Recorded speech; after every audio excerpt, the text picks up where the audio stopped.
স্বপ্নের মতো এক যাত্রা, পাহাড়, নীল আকাশ আর অজানা পথের টানে শুরু আমার স্পিতি ভ্যালির এই দুর্দান্ত এক সিরিজ। এই পর্বে আপনাদের নিয়ে যাব কল্পা, যেখান থেকে স্পষ্ট দেখা যায় মনোমোহিত কিন্নর কৈলাস পর্বত। ভোরের আলোয় এই দৃশ্য যেন একেবারে অবাস্তব লাগে। তারপর ঘুরে দেখব আপেল বাগান, প্রকৃতির মাঝে শান্ত সবুজে ঘেরা এক সুন্দর অভিজ্ঞতা। পৌঁছে যাব নাকো লেকে, চারিদিকে পাহাড়ে বেষ্টিত নিরিবিলি হ্রদ, যেখানে সময় যেন থমকে যায়। রহস্যে ভরা গিউ মনেস্ট্রি থেকে শুরু করে বহু প্রাচীন মুনল্যান্ড, যেখানকার পাহাড়ের গঠন মনে করিয়ে দেবে আপনার চাঁদের মাটি, একদম অন্য গ্রহের অনুভূতি। এই যাত্রা শুধু ঘোরা নয়, এটা একটা অনুভূতির গল্প। তাই আমাদের সাথে এই স্পিতি ভ্যালি সিরিজে সবকটি ভিডিও শেষ অবধি দেখবেন। এবারের স্পিতি যাত্রা আমাদের 6 রাত 7 দিনের ছিল। এই ম্যাপ অনুযায়ী আমরা প্রথম দিন সারাহান, দ্বিতীয় দিন সাংলা, তৃতীয় দিন হুরলিং, চতুর্থ দিন কাজা, পঞ্চম দিন লোসার এবং ষষ্ঠ দিন মানালিতে কাটিয়ে সপ্তম দিন ব্যাক করব। এই ট্যুরটি যদি আপনি ট্যুর পিকার্সের মাধ্যমে বুক করেন তাহলে 13 জনের গ্রুপ হলে পার হেড খরচ পড়বে 13,999 টাকা। ওনাদের নাম্বার ভিডিওর স্ক্রিনে ও ডিসক্রিপশনে দেওয়া থাকলো, চেক করে নিতে পারেন। Spiti valley day 3। সকালে আমরা সুন্দর রাস্তা ধরে এগোচ্ছি সামনের দিকে।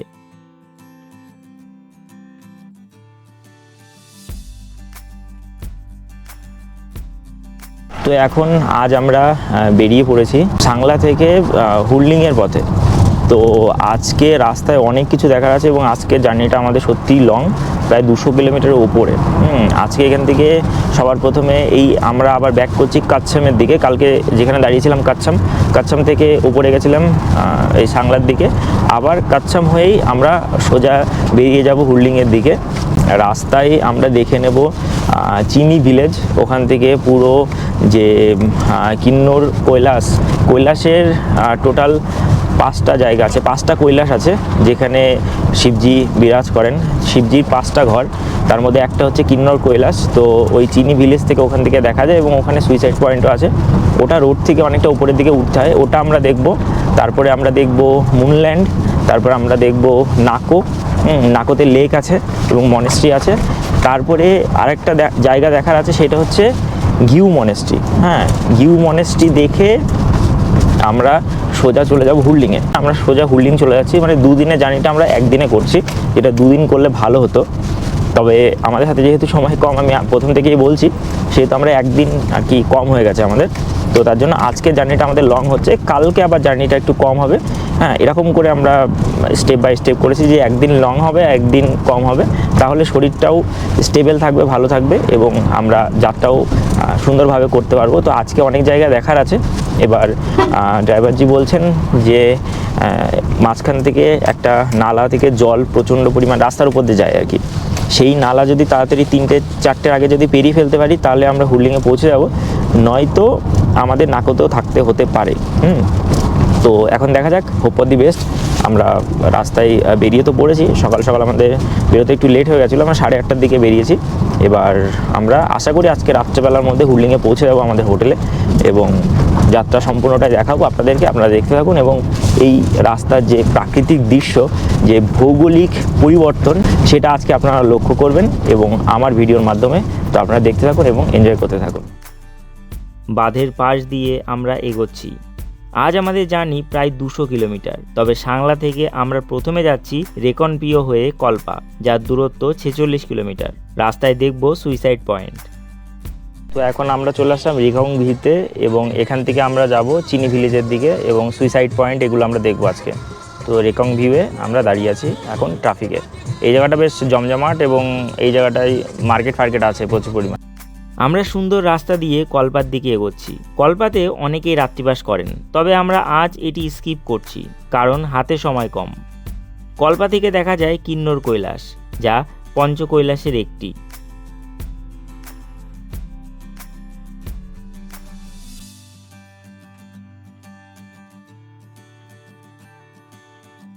এই জায়গাটা হচ্ছে কল্পা।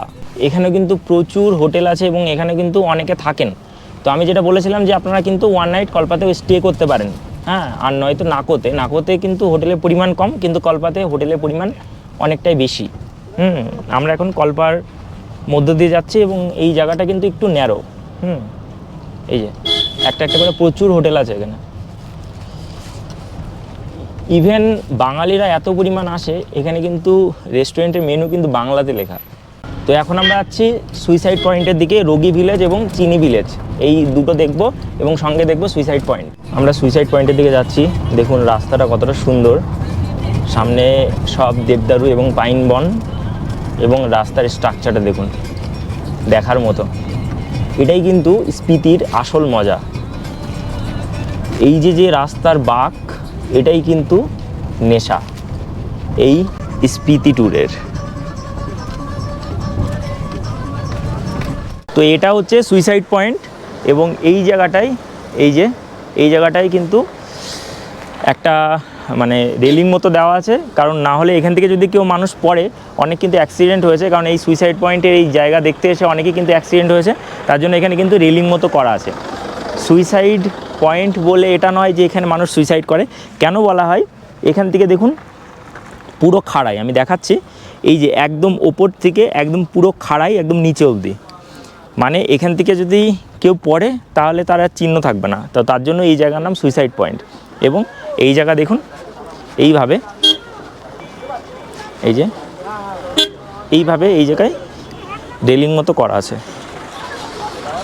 এখানে কিন্নৌর লেখা আছে, আই লাভ কিন্নৌর। এই যে দেখুন রেলিং মতো করা আছে,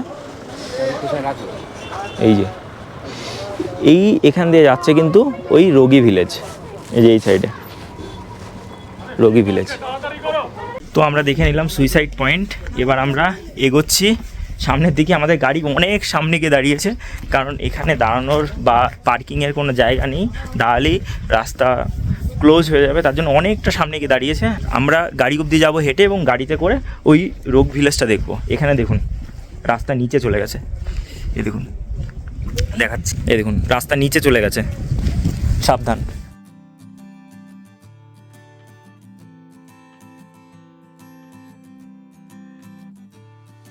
শিবের যে বাসস্থান সেটাকে বলে কৈলাস। তো এরকম শিবের বাসস্থান কিন্তু টোটাল আছে হচ্ছে 5টা। মেন কৈলাস হচ্ছে মানস সরোবর, যেটা চীনে অবস্থিত, কিন্তু আমাদের ভারতবর্ষে আরও 4টে কৈলাস আছে, যার মধ্যে এই কিন্নর কৈলাস একটা কিন্তু গুরুত্বপূর্ণ। এবং কিন্নর কৈলাসটা কোথায় অবস্থিত, আমরা এখন এই রোগী ভিলেজে এসেছি, বা চিনি ভিলেজ থেকেও দেখা যায়, কিন্তু রোগী ভিলেজ থেকেও খুব সুন্দর দেখা যায়। রোগী ভিলেজটা অনেকটা ওপরে, আপনাদেরকে দেখাচ্ছি, আপনারা দেখুন যে কতটা সুন্দর লাগছে। এবং এর পাশে আছে কিন্তু প্রায় 79 ফুট পাথরের শিবলিঙ্গ। চলুন দেখাচ্ছি। এটা দেখুন কিন্নর কৈলাস, এই মাঝের শৃঙ্গটা হচ্ছে কৈলাস, ঠিক আছে, এটা সবথেকে হাইট বেশি। এটা কিন্নর কৈলাস, এবং এই যে পাশে এটা আমি আপনাদেরকে দেখাচ্ছি, এটা হচ্ছে শিবলিঙ্গ। এই যে দেখুন, দেখতে পাবেন, এই যে এটা হচ্ছে শিবলিঙ্গ, পাথরের 79 ফিট উঁচু এই শিবলিঙ্গ, ন্যাচারাল শিবলিঙ্গ। এখানে কিন্তু অনেকে পুজো করে থাকেন, এবং এখান থেকে এই শিবলিঙ্গটা দেখা যাচ্ছে। এবং এই যে টোটাল কৈলাসের রেঞ্জ, কিন্নর কৈলাসের রেঞ্জ, এই টোটালটা, এই গোটাটা, এখান থেকে শুরু করে এই গোটাটা, ঠিক আছে, এই গোটাটা হচ্ছে কিন্নর কৈলাসের রেঞ্জ, ঠিক আছে। দেখুন, দেখলে বুঝতে পারবেন, এই মাঝেরটা হচ্ছে কিন্নর কৈলাস। তো কলপাড় গ্রামে আমরা হাঁটছি এই চিনি ভিলেজে যাওয়ার জন্য। এই রাস্তাটি একটু কনজেস্টেড, গাড়ির ড্রাইভার বললো কি যে আপনারা হেঁটে হেঁটে যান। আর দেখুন হেঁটে হেঁটে যেতে যেতে কী সুন্দর আপেল বাগান, এই দেখুন পুরো কালো হয়ে রয়েছে, আপেল কালো হয়ে রয়েছে পুরো, আর কত বড় বড় আপেল, এত বড় বড় আপেল। তো আমরা এই আপেল বাগানের মধ্যে দিয়েই যাচ্ছি চিনি ভিলেজের দিকে, এবং এখান থেকেও কিন্তু এই কিন্নর কৈলাসটা কিন্তু খুব সুন্দর দেখা যাচ্ছে। আমরা প্রথমে যখন আসছিলাম তখন ব্যাপারটা বুঝতে পারছিলাম না যে কোনটা কিন্নর কৈলাস, কারণ কিন্নর দেখুন যে কোনো পাহাড়, আপনি কাঞ্চনজঙ্ঘা হাজারবার দেখেছেন, আপনার মনে থাকবে, কিন্তু আমরা তো এই পাহাড়ে নতুন এসেছি, আমাদের তার জন্য মনে থাকে না, যে বুঝতে পারি না যে কোনটা কিন্নর কৈলাস। কিন্তু যেই ওই শিবলিঙ্গটা দেখতে পেলাম তখন বুঝতে পারলাম যে হ্যাঁ এটাই কিন্নর কৈলাস। দেখুন এখান থেকেও রেঞ্জটা কিন্তু খুব সুন্দর দেখা যাচ্ছে, এই যে কিন্নর কৈলাসের মেন যে পর্বত সেটা, এবং এই যে সেই শিবলিঙ্গটা, ঠিক আছে। আর এটা হচ্ছে আলাদা পর্বত। এখানে আর কয়েকদিন পরে পুরো সাদা হয়ে যাবে, বরফে ঢেকে পুরো সাদা হয়ে যাবে, যদিও বরফ অনেকটাই পড়েছে কিন্তু সাদা অনেকটাই হয়ে গেছে। আমরা যাচ্ছি ওই চিনি ভিলেজের দিকে, ওই যে ওটা চিনি ভিলেজ টোটালটাই, ঠিক আছে। চলুন আমরা যাব। আমাদের এলাকাতে প্রতিটা বাড়িতে, প্রতিটা গ্রামে যেরকম পেয়ারা গাছ বা আম গাছ হয়ে থাকে, এখানে এই হিমাচলে এই কিন্নৌর জেলাতে প্রতিটা বাড়িতে কিন্তু এরকম আপেল গাছ হয়ে থাকে। দেখতে পাচ্ছেন আপেল আমার পেছনে, প্রতিটা বাড়িতে। এই দেখুন, আমি দেখাচ্ছি একদম পুরো কাছ থেকে, কালকের থেকেও বেশি আপেল এখানে কিন্তু আছে। এই দেখুন কত সুন্দর, এটা কিন্তু প্রতিটা বাড়ির দৃশ্য, ঠিক আছে। এবং এই জায়গা সত্যি অপূর্ব। আমরা বহু পুণ্য করেছি যে এই কিন্নর কৈলাস আমরা দেখতে পেলাম, কিন্তু এখানে যারা থাকছে তারা কতটা পুণ্য করেছে যে প্রতিদিন তারা সকালবেলা উঠে কিন্নর কৈলাস দেখতে পাচ্ছে। জাস্ট মানে ভাবনার অতীত যে শিবের বাসস্থান আমরা দেখতে পাচ্ছি। এই রাস্তা দিয়ে চিনি ভিলেজে হাঁটছিলাম, হঠাৎ এই গাছ থেকে একদম পুরো টাটকা একটা আপেল পড়লো, মানে আমার সামনেই পড়লো। দেখুন এখনই পড়ে গেল, এই যে টাটকা আপেল। এখানে আপেল আপনি ছিঁড়লেও কেউ কোনো কিছু বলবে না, কারণ এত আপেল নিচে মানে পড়ে ভর্তি হয়ে রয়েছে। এটা উপর থেকে টপাস করে পড়লো, আমরা গ্যাপ করে নিলাম। চলুন, অনেকটা নেপালের মতো ফিল হবে আপনার এখানে। দেখুন অনেকটা নেপালের গ্রামের মতো ফিল হবে। আমরা যাচ্ছি এখানকার মনেস্ট্রিতে, যার নাম লোচাওয়া কা খাং। এই যে এটা কল্পা মনেস্ট্রিও বলে।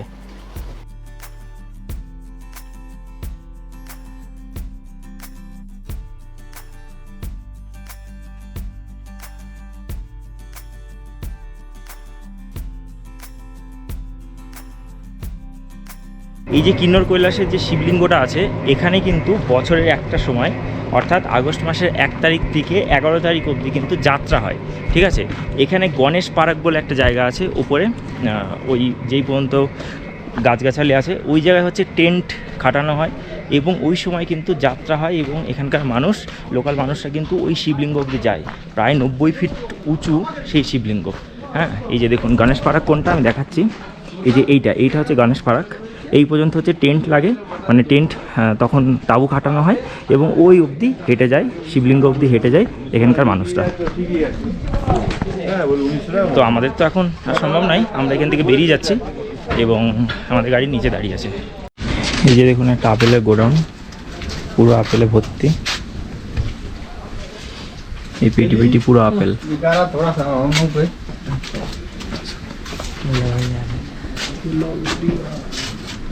पूरा আপেল अंदर जा सकते हैं? এটা কিছু লোকালে বিক্রি হয়, কিছু কোম্পানির আন্ডারে বিক্রি হয়। এই যে পুরো আপেলের গোডাউন, এই যে এটা টোটালি কোম্পানির আন্ডারে চলে যায়, আর এই যে পিস হিসাবে প্রসেসিং হয়। আমরা একটা ইয়েতে এসি, হ্যাঁ, এই যে প্যাকিংয়ের জন্য। এই যে এইভাবে কতগুলো করে আপেল থাকবে, হ্যাঁ, একটা প্যাকেটে, সেটা এখানে এইভাবে প্রসেসিং হয়, আর ওখানে গিয়ে জমা পড়ে ওই যে বাক্সে, সেখানে। এই যে এবার আপেলের কোয়ালিটির উপর ডিপেন্ড করে কিন্তু আলাদা আলাদা করে ভাগ হয়। এই দেখুন ছোটো, ওটা থেকে একটু বড়, এইভাবে আসে, আর একটু বড়, আর সব থেকে বড়, ঠিক আছে, এইভাবে পরপর করে আসে। তো একটা কারখানা দেখার সুযোগ পেলাম, তাই এখানে দেখলাম। ভালো এই জায়গাগুলো, টোটালি এই डिस्ट्रीब्यूशन है। ये एक पेटी एप्पल में, ये पूरा पेटी में कितना किलो तक रहता है? किलो के हिसाब से होता है या पीस के हिसाब से होता है? किलो के पीस भी। किलो के हिसाब 25। तो इधर लोकल में इसका प्राइस कैसा रहता है 25 किलो का पेटी का? 24-2500। अच्छा। और ये जो पेटी में जाता है, ये तो कंपनी के अंदर जाता है, इसका प्राइस और क्या ज़्यादा होता है? उतना ही रहता है, कहीं भी जाए। ओके, कितना किलो रहता है ये सब पेटी में? 25 किलो है, 10 किलो है, 10 के 11 किलो है पेटी, छोटी वाली 11 किलो। 11 किलो। अच्छा, बड़ी वाली 25 किलो है। 25 किलो, उसका प्राइस भी वैसा ही जाता है? हाँ।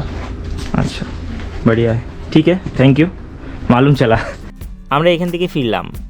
আজ এবার আমাদের খুব লম্বা রুট।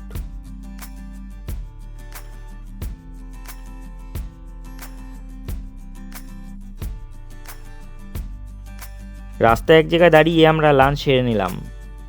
তো এখন আমি আছি আকপা এই জায়গার নাম, এবং নিচ দিয়ে একটা হ্যাঙ্গিং ব্রিজ দেখতে পাচ্ছেন।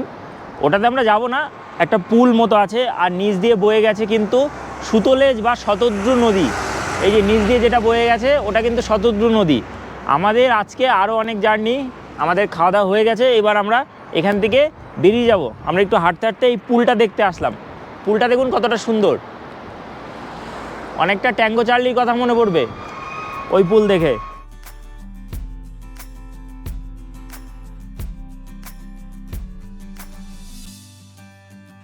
আমরা একটি সুন্দর জায়গায় এলাম যেখানে দুটি নদীর সঙ্গমস্থল।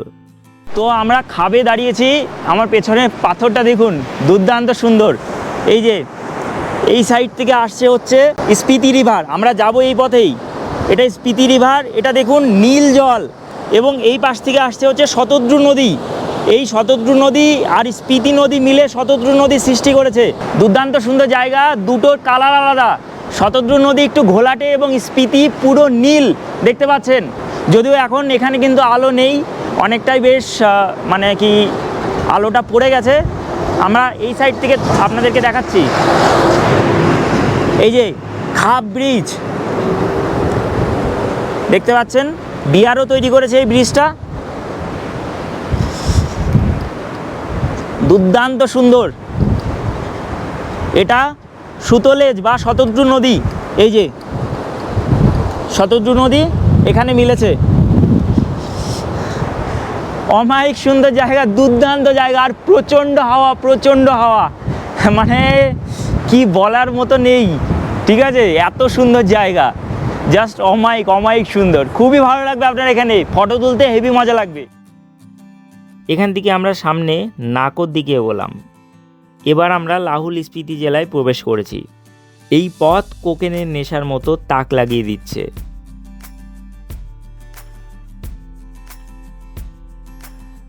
এখন মনেই হচ্ছে যে লাদাখের কোথাও চলে এসে স্পিতি ভ্যালি আসলে আপনার লাদাখের ফিল হবেই হবে, কারণ এর আগে আমি লাদাখ গেছি 2 বছর আগে। স্পিতিতে এসে এখন মনে হচ্ছে যে আলাদা লেভেল। আজকে অ্যাকচুয়ালি মনে হচ্ছে যেন আমি স্পিতিতে ঢুকছি, ভালো, দারুণ লাগছে।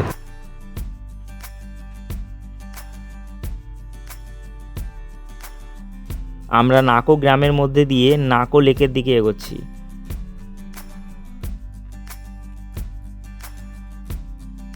তো আমরা নাকোতে চলে আসলাম।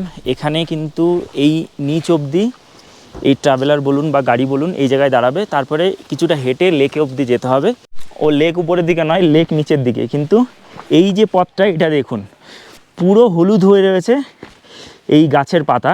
এখন যে শরৎ হেমন্তের আবেশ সেটা কিন্তু এই গাছের পাতা দেখলে বোঝা যাচ্ছে। এবং নিচে আছে নাকো লেক, আমরা যাচ্ছি নাকো লেকের দিকে। এই লেকে কিন্তু বোটিংয়ের ব্যবস্থা আছে, আপনারা চাইলে বোটিং করতে পারেন, ঠিক আছে? কিন্তু এই পথটা দেখুন,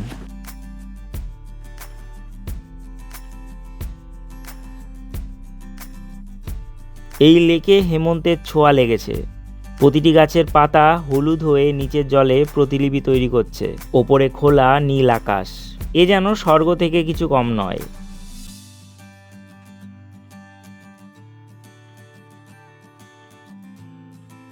স্পিতি এসে আমি যেটা স্যাটিসফাই হওয়া সেটা তো স্যাটিসফাই হয়েইছি, এবং আরও স্যাটিসফাই হয়েছি এখানে প্রচুর পরিমাণ বাঙালি যে ভ্রমণার্থী তাদেরকে দেখে। হ্যাঁ, আমাকে হয়তো চেনে না, আমি হয়তো পপুলার ফেস নই, আমাকে হয়তো চেনার প্রয়োজনও পড়ে না, হয়তো বা চিনতে পারছে না অনেকেই কি কেউই চিনতে পারছে না। তবে এখানে 80% কি আমি 90%ই বলতে পারি, 90% যে আমাদের যে ট্যুরিস্ট সব বাঙালি। হ্যাঁ, এবং আমরা ঘুরছি তাদের সাথে সাথে কিন্তু তারাও ঘুরছে, ম্যাক্সিমাম সব ওই টেম্পো ট্রাভেলারে এসছে। এখান থেকে আমরা স্পিতির পাহাড়ি গ্রামের মধ্য দিয়ে এগোলাম হুরলিংয়ের দিকে।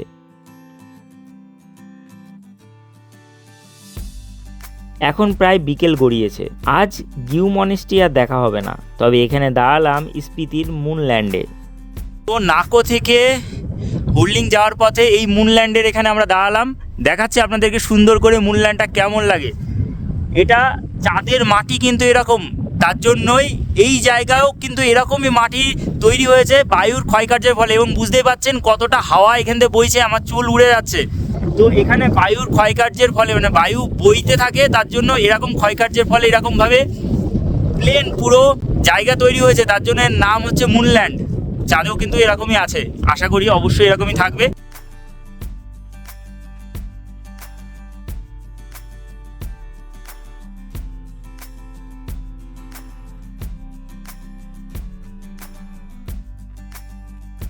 আমাদের হুল্লিং যেতে যেতে রাত হয়ে যাচ্ছে, তবে রাস্তায় দেখতে পাচ্ছি বালি ও পাথরে বায়ুর ক্ষয়কার্যের ফলে গঠিত ইমারত।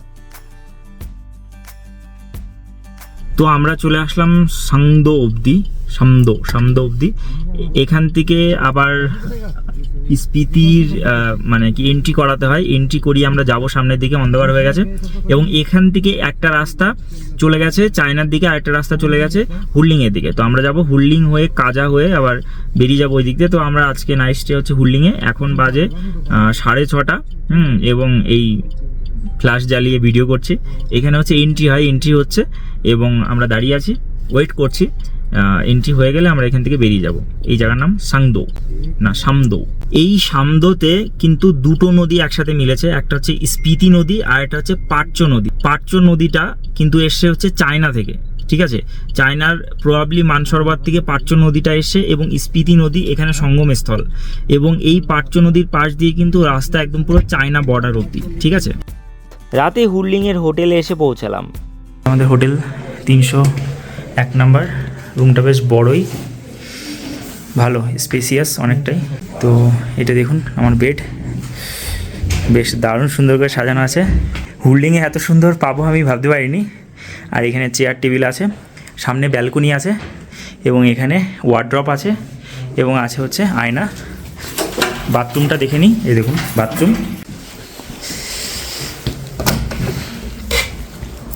এই যে ব্যালকনি, এখানে দুটো চেয়ার পাতা আছে, ওই সাইডে আলাদা ব্যালকনি আছে। বাইরে থেকে দৃশ্য সুন্দর হবে আশা করি সকালবেলা। তো এই হোটেলটা পেয়ে খুবই ভালো লাগছে। হোটেলটা বেশ সুন্দর, দারুণ। এবং এই অ্যাম্বিয়েন্সটাও খুব সুন্দর। এই যে বেডটা খুবই সুন্দর। থ্যাংক ইউ বিশ্বজ্যোতিদা আমাদের এত সুন্দর হোটেল বুক করে দেওয়ার জন্য। এবং আপনারা যদি এই লাউলি স্পিতি ট্যুর করতে চান তাহলে অবশ্যই ট্যুর পিকার্সে বিশ্বজ্যোতিদার সাথে যোগাযোগ করবেন, খুবই সুন্দরভাবে ট্যুর করাবে। আমরা এই দিয়ে ওনার সাথে প্রায় 5 নাম্বার ট্যুর করছি। দুর্দান্ত সুন্দর সার্ভিস, দুর্দান্ত সুন্দর মানে ফেসিলিটি, খুবই ভালো লাগবে। ভিডিওর স্ক্রিনে এবং ডেসক্রিপশানে আমি নাম্বার দিয়ে দিলাম, এই যে এখানে নাম্বার দেওয়া থাকবে এবং ডেসক্রিপশানের নাম্বার দেওয়া থাকবে। আপনার সত্যি খুব ভালো লাগবে, ঠিক আছে। ওনাদের সাথে ট্যুর করে এক্সপিরিয়েন্স আমার সত্যি দুর্দান্ত। যেই ট্যুর মোটামুটি 8-9 দিনের আগে শেষ হয় না, সেই ট্যুর আমি 6 দিনে শেষ করে ফেলছি, 6-7 দিনে সেই সেম ট্যুর শেষ করে ফেলছি, ঠিক আছে, বুঝতেই পারছেন। তো আমার রিকোয়েস্টে এটা হচ্ছে, যেহেতু আমার হাতে সময় একটু কম আছে, মানে কি ঘোরার জন্য ছুটি একটু কমই আছে। তো থ্যাংক ইউ সো মাচ। আমি ভিডিও ডেসক্রিপশানে নাম্বার দিয়ে দেবো, আপনি যোগাযোগ করে নেবেন। তো এখন বাজে 9টা, আমাদের খাবার টেবিলে এসে বসেছি। খাবার টেবিলটা দেখুন, মানে জায়গাটা দেখুন, খুবই ভালো। এই যে সুন্দর বসার জায়গা। তো আমরা অর্ডার করেছিলাম ননভেজ এবং উপরে কাঠ দিয়ে স্ট্রাকচার করা। তো আমরা ননভেজ অর্ডার করেছিলাম, চিকেন আসছে, দেখি চিকেন কী করেছে। চিলি চিকেনের গন্ধ পাচ্ছিলাম, খিদের জ্বালায় সব উপর থেকেও গন্ধ পাচ্ছি। তো যাই হোক, চিলি চিকেনের গন্ধ পাচ্ছিলাম, এখন দেখি কী দিচ্ছে। আর সঙ্গে রাইস, আর আমি 2 পিস রুটি বলেছি রাইসের সাথে। রাইস আর রুটি খাবো, খেয়ে দিয়ে আজকে এখানে রেস্ট নেবো না, অ্যাকচুয়ালি ভিডিও এডিট করছিলাম। এতদিন পরে এসে একটুখানি রিল্যাক্স হয়ে ভিডিও এডিট করার জন্য পেলাম। তো ভিডিও খুব তাড়াতাড়ি, মানে এই সিরিজের ভিডিও নয়, অন্য সিরিজের ভিডিও খুব তাড়াতাড়ি চ্যানেলে পাবলিশ হবে সেই ভিডিওগুলি। তো কারণ আজকে রেডি করে ফেলবো রাত্রেবেলার মধ্যে, কালকে প্রবাবলি পাবলিশ হয়ে যাবে। তবে এখানে এয়ারটেলের নেটওয়ার্ক নেই, জিওর নেটওয়ার্ক আছে। এই হুল্লিংয়ে এয়ারটেলের নেটওয়ার্ক কিন্তু নেই। তবে সারা রাস্তাতেই কোথাও না কোথাও মানে নেটওয়ার্ক একটু গেছে, সারা রাস্তাতেই নেটওয়ার্ক ছিল, এটা একটা ভালো বিষয়। আর আজকে একটু মিস করে গেলাম, যেহেতু অনেকটা জার্নি হয়ে গেল। আজকে প্রায় 220-25 কিলোমিটার জার্নি করেছি। তো সেক্ষেত্রে আমরা যে স্পিতি রিভারটা আমরা ক্লোজ ভিউ নিতে পারিনি, কালকে সকালবেলা আশা করি নেব। এবং একটা গিউ মনেস্ট্রিটা আজকে মিস হয়ে গেছে। আজকে আবার ব্যাক গিয়ে 5 কিলোমিটার গিয়ে আবার 11 কিলোমিটার 10 কিলোমিটার যেতে হবে ওপরে। তো সেখানে গিয়ে গিউ মনেস্ট্রি দেখে কালকে আমাদের যাত্রা শুরু হবে, ঠিক আছে। চলুন তাহলে খাবার আসুক, আমি দেখাচ্ছি আপনাদের। এই যে রাতে আমাদের ডিনার চলে এসছে। আমাদের ডিনারে আজকে এই যে আছে স্যালাড, রাইস, চিকেন বলেছিলাম 2 পিস চিকেন এসছে, এটা ডাল, নর্মাল ডাল যেটা চাই। আর এটা হচ্ছে কিসের তরকারি, এটা কপি সয়াবিনের তরকারি, ঠিক আছে, কপি আলুর তরকারি। এবং আমি রুটি চেয়েছিলাম, যে রুটি এসছে। চলুন খাওয়াটা জমজমাট হবে আশা করি, এবং খেয়ে দিয়ে তারপরে রিভিউটা দিচ্ছি। চলুন। রাতে ডিনার সেরে ঘুমিয়ে পড়লাম। ডে 4। তো good morning from our hotel in হুল্লিং। আমরা হোটেলের এই ব্যালকনিতে দাঁড়িয়ে আছি, সামনের দিকটার দৃশ্যটা দেখুন, পুরো পাহাড় দেখা যাচ্ছে। আমরা অফিসিয়ালি স্পিতি ও লাহুল জেলাতে প্রবেশ করেছি। এই অংশটা স্পিতি এবং এরপরে আমরা লাহুলে যাব। তো বিষয়টা হলো যে এখানে প্রচণ্ড ঠান্ডা, তবে আমরা কাল যে ছিলাম সাংলার থেকে একটু কম ঠান্ডা। এখন এখানে 7-8 ডিগ্রি টেম্পারেচার। এবং চলে এসে আমাদের ব্রেকফাস্ট আমরা সকালে বলেছিলাম ব্রেড অমলেট এবং যে জ্যাম, ব্রেড জ্যাম সেটা। তো এই যে চলে এসে ব্রেড অমলেট এবং ব্রেড জ্যাম সঙ্গে সস দিয়ে দিয়েছে। এখন বাজে 7:30। আমরা ব্রেকফাস্ট করে তাড়াতাড়ি বেরিয়ে যাব, কারণ আমরা গিউ মনেস্ট্রি কালকে দেখতে পারিনি। আজকে আমাদের গিউ মনেস্ট্রি দেখা আছে, পিন ভিলেজ দেখার আছে, টাবো দেখার আছে, তারপরে আমরা কাজাতে নাইট স্টে করবো। ঠিক আছে, তো চলুন তাদের ব্রেকফাস্ট সেরে নিই। ব্রেকফাস্ট সেরে এখান থেকে বেরিয়ে যাই। এবং এখানে কিন্তু হিমাচল ট্যুরিজমের প্রচুর বাস চলে। এই দেখুন যাচ্ছে, সকাল সকাল যাচ্ছে এখান থেকে। এই যে কাজা থেকে বাজি না কি যেন জায়গার নাম, সেই অবধি বাস যাচ্ছে। তো প্রচুর হিমাচল ট্যুরিজমের বাস আছে। যারা মনে করছেন যে বাজেটে ঘুরবেন, হিমাচল ট্যুরিজমের বাসে আপনারা ঘুরতে পারেন। এটা কিন্তু বেস্ট, হিমাচল ঘোরার জন্য এটা কিন্তু বেস্ট। যেমন দিল্লি থেকে মানে মানালির জন্য বাস ছাড়ে, লাদাখের জন্য বাস ছাড়ে, ঠিক সেরকমই হিমাচল প্রদেশে অল ওভার হিমাচলে কিন্তু এই বাস সার্ভিস চালু আছে। তো আপনারা চাইলে সেই বাসে মানে ঘুরতে পারেন। যদি এক্সপ্লোর করতে চান, এক্সপ্লোরার হন, তাহলে বাসে ঘুরতে পারেন। এবং আমরা এখন যখন এসছি, এখন হচ্ছে অক্টোবর মাসের মাঝামাঝি। তো লাহুল স্পিতি একবার আমার শীতে করার ইচ্ছা আছে, ডিসেম্বরের মাঝ বরাবর। সেই সময় বরফে পুরো ঢাকা থাকবে, সেই সময় আমি স্পিতি দেখতে চাই। জানি না হবে কি না, তবে আজকে এখন ব্রেকফাস্ট সেরে নিই। চলুন। আজ আমরা উল্টো পথে এগোচ্ছি গিউ মনেস্ট্রির দিকে। এখান থেকে 15 কিলোমিটার আমাদের ব্যাক যেতে হবে। তবে দিনের বেলা যাওয়ার সময় রাস্তায় এই অপরূপ সৌন্দর্য দেখতে পেলাম।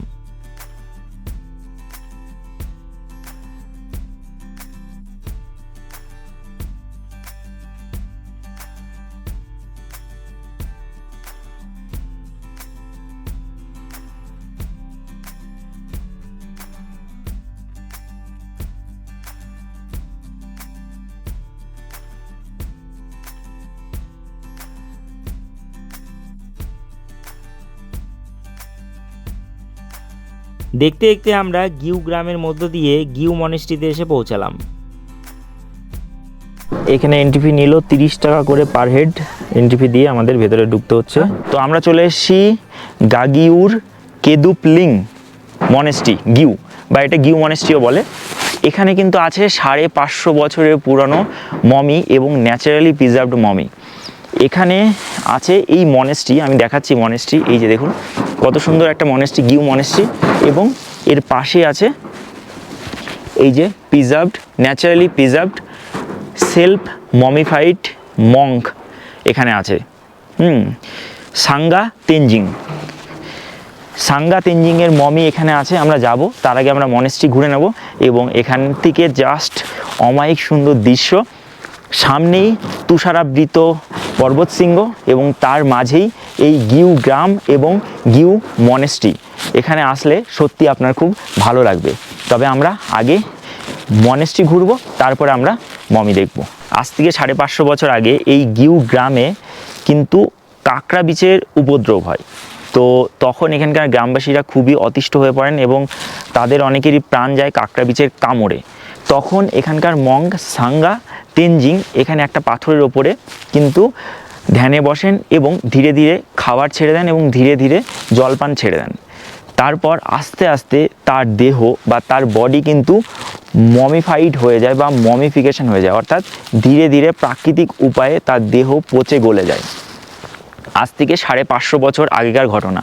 তারপর থেকে এই গ্রামে আর কোনো আপদ বিপদ আসেনি এবং পরবর্তীতে সেই মমিকে কিন্তু এই গ্রামের লোক খুবই মান্যতা দিয়েছিলেন এবং কিন্তু পুজো করতেন।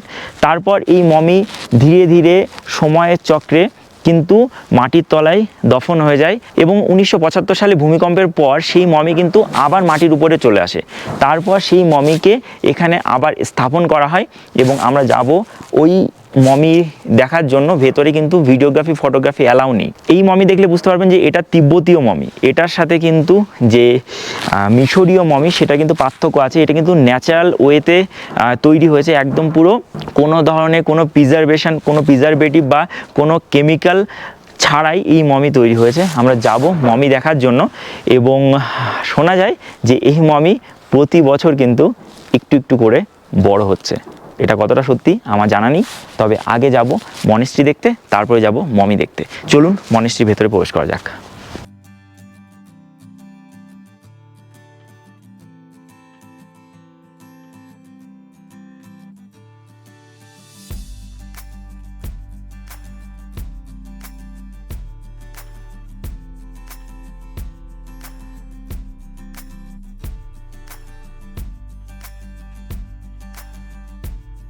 এখানে আসলে আপনি কিন্তু বুঝতে পারবেন যে তিব্বতের সাথে এই জায়গার কতটা মিল। চায়না ক্লেম করে যে এই জায়গাটা তাদের, কিন্তু তাদের নয়, এগুলো আমাদেরই জায়গা এবং এটা ওল্ড তিব্বতের অংশ ছিল। পরবর্তীতে ভারতের স্বাধীনতার পর এগুলো কিন্তু আমাদের ইন্ডিয়ার আন্ডারে চলে আসে। তো আমার পিছনে গিউ মনেস্ট্রি, GUE গিউ মনেস্ট্রি, এবং ওই পাশে সাঙ্গা তেনজিংয়ের মমি আমরা দেখে নিলাম। এবার আমরা গিউ মনেস্ট্রিটা চারিদিকে ঘুরে ঘুরে দেখবো। এখান থেকে সুপার ভিউ এবং সুপার মানে ছবি আসছে, এগুলো সবই পেয়ে যাবেন আপনারা আমার ইনস্টাগ্রামে এবং ফেসবুক পেজে। তো জয়েন হতে ভুলবেন না, ভিডিও ডিসক্রিপশানে লিঙ্ক দেওয়া থাকবে। বিশ্বরূপম লাইভ সার্চ করবেন, পেয়ে যাবেন। চুল দাঁত কিন্তু এখন ন্যাচারাল আছে এবং মানা হয় প্রতি বছর কিন্তু এই মমি ধীরে ধীরে বড় হচ্ছে। এটা সেলফ মমিফিকেশন।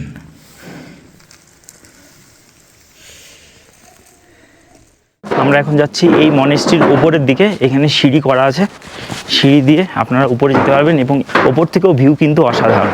এই যে সিঁড়ি দিয়ে আমরা যাচ্ছি ওপরে। চলুন, এই চলে এসেছি ওপরের অংশে।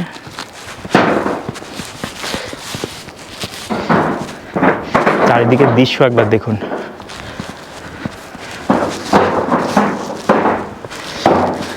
ওই যে ওনারা ওয়েস্ট বেঙ্গল থেকে এসছেন গাড়ি নিয়ে, 26 দিনের ট্যুর লাদাখ করে এখন স্পিতিতে এসছেন। এই যে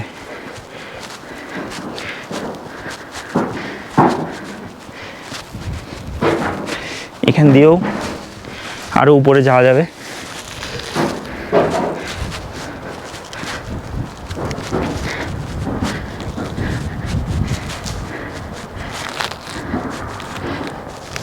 দেখুন, এটা টোটালি আর্মি এরিয়া।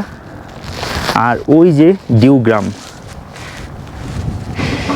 উপরেও মনেস্ট্রি আছে প্রবাবলি। হ্যাঁ, উপরেও মনেস্ট্রি আছে। চলুন বাইরে থেকে দেখিয়ে দিচ্ছি। এই যে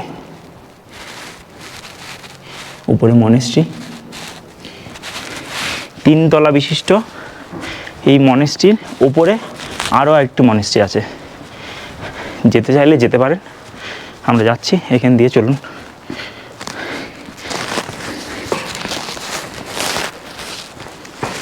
এইভাবে উপরে যেতে হয়। ওয়াও, ভয় লাগছে।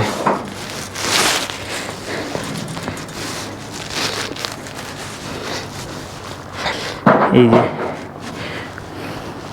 এটা একদম 3 তলা বিশিষ্ট মনেস্ট্রি। চলুন, এখানে হয়তো বুদ্ধ মূর্তি থাকবে, হ্যাঁ, তবে এটা বন্ধ আছে। উপরের অংশটা বন্ধ আছে, কিন্তু এখান থেকে চারিদিকের দৃশ্যটা দেখাচ্ছি। আমরা গিউ মনেস্ট্রি দেখে যাব টাবো হয়ে কাজা, সেটি আসবে পরের পর্বে। আজকের পর্বটি এ পর্যন্তই। ভিডিও কেমন লাগলো অবশ্যই কমেন্টে জানাতে ভুলবেন না। ভালো লাগলে অবশ্যই লাইক ও শেয়ার করবেন। চ্যানেলে নতুন হয়ে থাকলে অবশ্যই সাবস্ক্রাইব করে পাশে বেল আইকনটি হিট করে অল নোটিফিকেশান ক্লিক করে রাখতে ভুলবেন না। আর চাইলে আমাকে ইনস্টাগ্রামেও ফলো করে রাখতে পারেন। তো ভালো থাকুন, সুস্থ থাকুন, ঘুরতে থাকুন, বিন্দাস থাকুন। Thank you for watching and bye. দেখা হচ্ছে আমাদের পরবর্তী পর্বে। ততক্ষণ স্টে সেফ, স্টে হেলদি। জয় হিন্দ, বন্দে মাতরম, ভারত মাতা কি জয়।